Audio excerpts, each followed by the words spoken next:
Hello and welcome to the Happy Little Futures podcast. Let's begin as always with a nice deep breath in and release. Fantastic. So before I get going good and proper, I wanted to tell you a bit of exciting news that I've got, which is that the Happy Little Futures podcast has got its first ever sponsor. So I'm going to tell you a little bit about them before we get going. So Rowan Fox is an organic clothing brand for kids who love animals. It was founded by my artist friend Pamela, and she created Rowan Fox to provide colourful nature-inspired clothing that's ethically made and sustainable. Any clothes that you buy are produced in renewable powered factories and are sent to you in plastic-free packaging, which is fantastic with the way that everyone's worried about the earth nowadays. So you can go and explore her beautiful collection of hoodies and t-shirts and much more at rowanfox.com.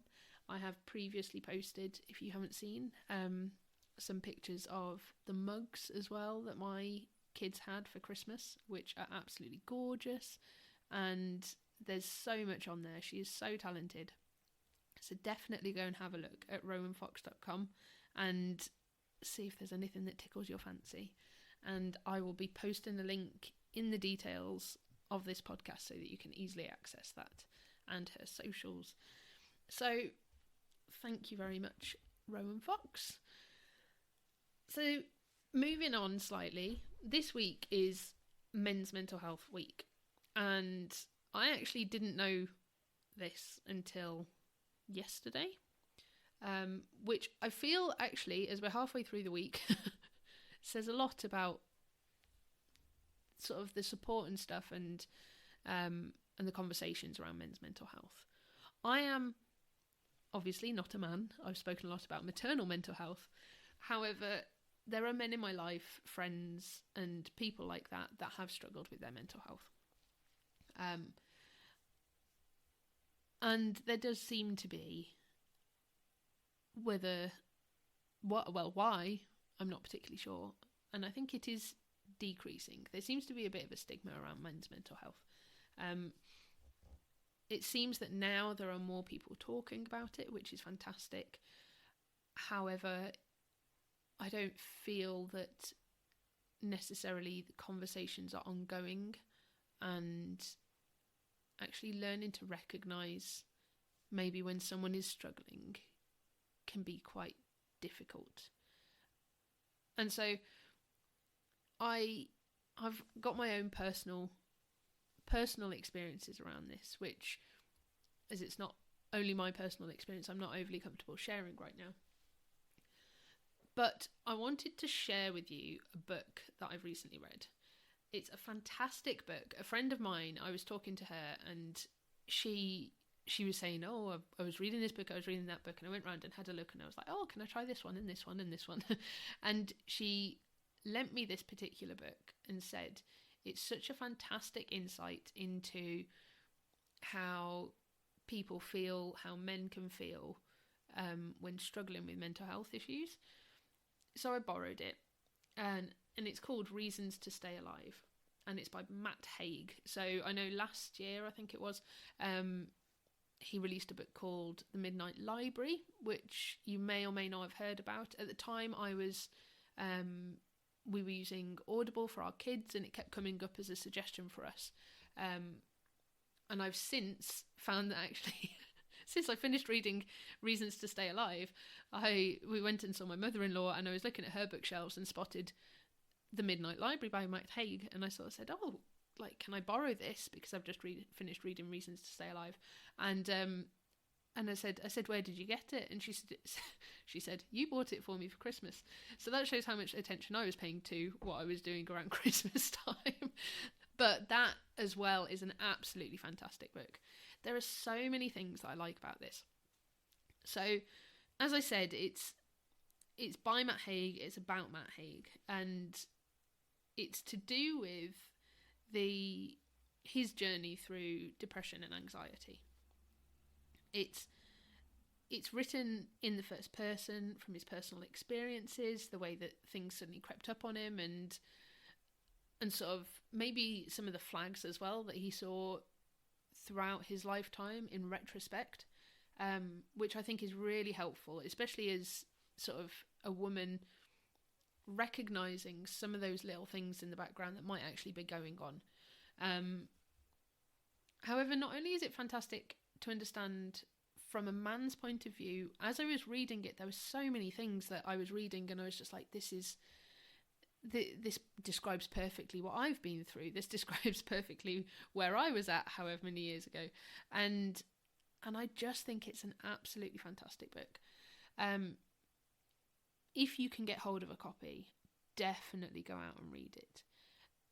He talks about the feelings that he experienced and experiences throughout his depression and anxiety. But not only that sort of like mental effect, the feelings in his head, what's going on in his head, how he processed things, but the physical impact of anxiety and depression. And I think the way that he words it is absolutely beautiful. And as someone who's been through panic attacks and similar, it really brings to life how these things can affect you physically. He also talks about, I mean, I don't want to share too much, because I want you to read it because it's such a fantastic book. But he also goes into sort of then how he sort of started to challenge himself and learn to overcome his anxiety and depression on his own, which is fantastic. He talks about meditation and yoga and similar things in there too, which is really, really good. And he also talks about sort of how he was feeling in relation to his family and sort of a lack of understanding, even though they were supportive, sort of not fully having that grasp of sort of the state that he was in and how severe his anxiety and depression were at the time.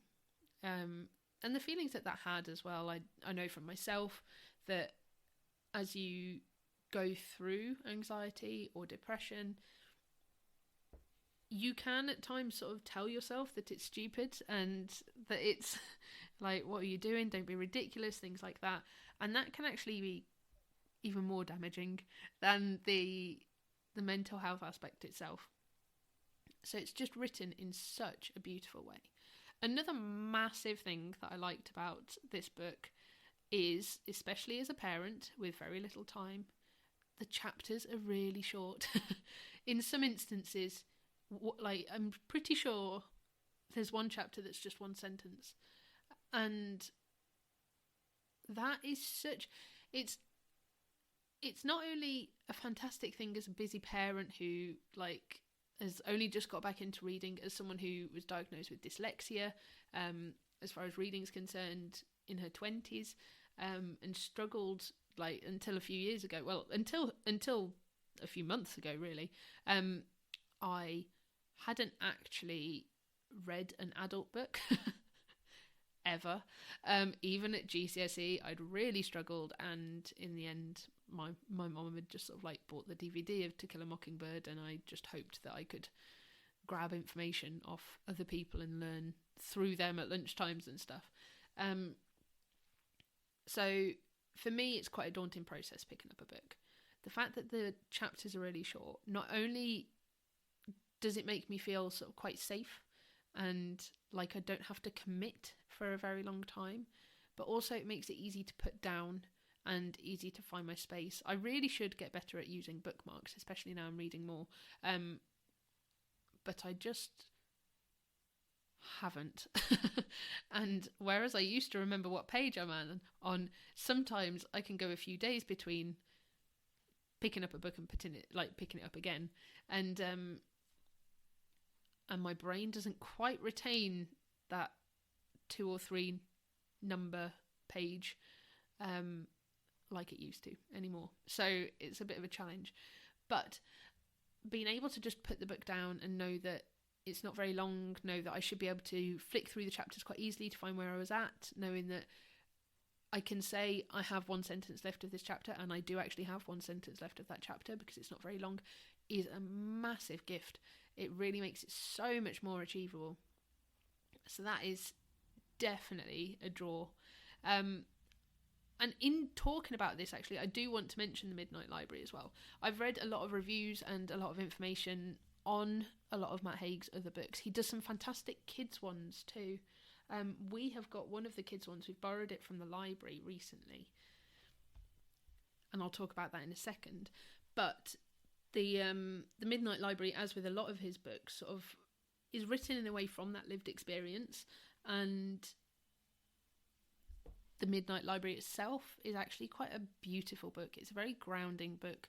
I find myself quite often feeling a lot more grateful for what I have after reading it. And it's written with sort of the shorter chapters, and in some instances just a sentence. I feel very safe as a reader in his hands. And I mean, I'm saying it sort of makes me feel grateful and stuff like that. It's also written very gently. It's not a very heavy book. It's quite a gentle explorative, maybe that's how I say it, journey through this person's sort of experience. And again, I'm not going to give much away because it wasn't what I was expecting, and I'm loving it so far. I think I only picked it up 2 or 3 weeks ago, and I think I've only got sort of about a quarter of it, if that, left, because it's just such a fantastic book to read. So I definitely recommend that. I've nipped off and found it as well. The kids' book that we picked up from the library of his is The Truth Pixie, and it's an absolutely fantastic book. It helps with sort of understanding friendships and all of that sort of stuff. We've read it quite a few times to our eldest. She's read it to us as well, which is lovely. I'll quickly read you the blurb on the back. So it says, "Wherever she is, whatever the day, she only has one kind of thing to say. Just as cats go meow and cows go moo, the truth pixie can only say things that are true. A very funny and lovable tale of how one special pixie learnt to love herself, with words by the best-selling mastermind Matt Haig and inky pictures by the genius Chris Mould," which the pictures are absolutely gorgeous too.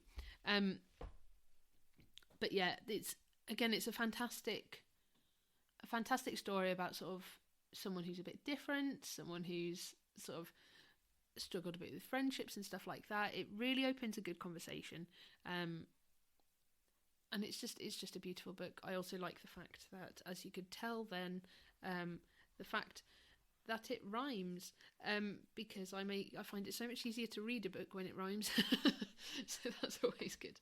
But yeah, so just to introduce him as an author, and that book in particular, Reasons to Stay Alive. If you are worried about a man in your life, or anyone in your life really, that might be struggling with depression or anxiety, if you want to try and understand what they are living through and how they might be feeling physically and emotionally, and how you can help them, then definitely get a copy of that book and give it a read, or give it a listen if you want to listen to it on Audible. I'm sure it's on there. I haven't looked, so don't take my word for that. But definitely give them a look over, because it's just a beautiful book. It's absolutely fantastic, and the way in which it creates understanding of what a man or a woman might be going through. I've never seen or read anything like it, really. And so on this Men's Mental Health Awareness Week, as someone who's not a man, and I felt I wanted to speak about it today, I wanted to bring up men's mental health. I wanted to recognise that it is something that's ongoing, something that a lot of people struggle with. Suicide is one of the biggest killers of men under the age of 50 in the UK. And in knowing that, it is something that I think a lot of people want to try and figure out how they can help, how they can recognise more easily when there is a problem, when someone might be struggling. Obviously, it comes across differently in many different people. In some instances, it might be that they mask a lot and there's this okay, happy exterior. I saw a really powerful video a few weeks ago, which I'm annoyed now that I can't remember what it was for, but it was two male friends at the football. One looked quite down, and the other one was happy and excited every week, and they sort of keep coming back to these games, and the one looking down gets further and further down, and you can see that in his face and everything.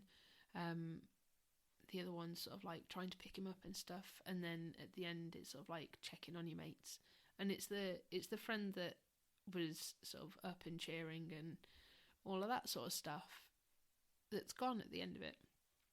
And I just think it's such a powerful message, because you don't know who's struggling and you don't know what's going on.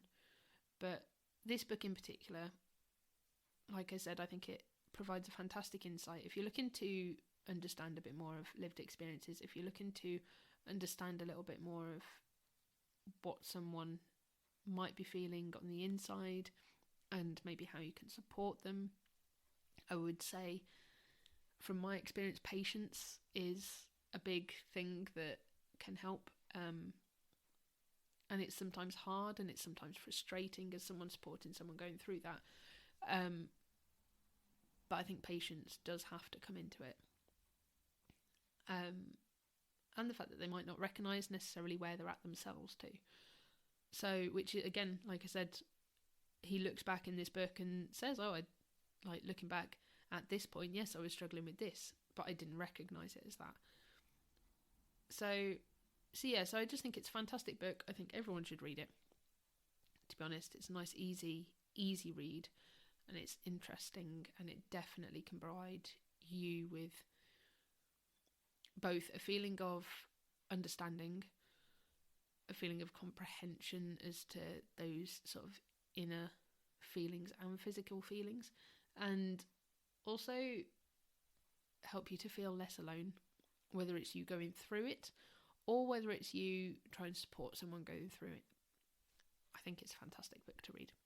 So on that note, that is my book review. I never thought I'd do a book review, but that is my recommendation for you this Men's Mental Health Week, is look out for that book. I'll say it again, it's Reasons to Stay Alive by Matt Haig, and get yourself a copy, read it and find out more and build your knowledge. And once again, thank you to Rowan Fox for sponsoring this episode. And if you take a look in the notes, I will link to her socials and to her website so that you've got the information there. And finally, we're going to take a deep breath in and release. And have a wonderful week.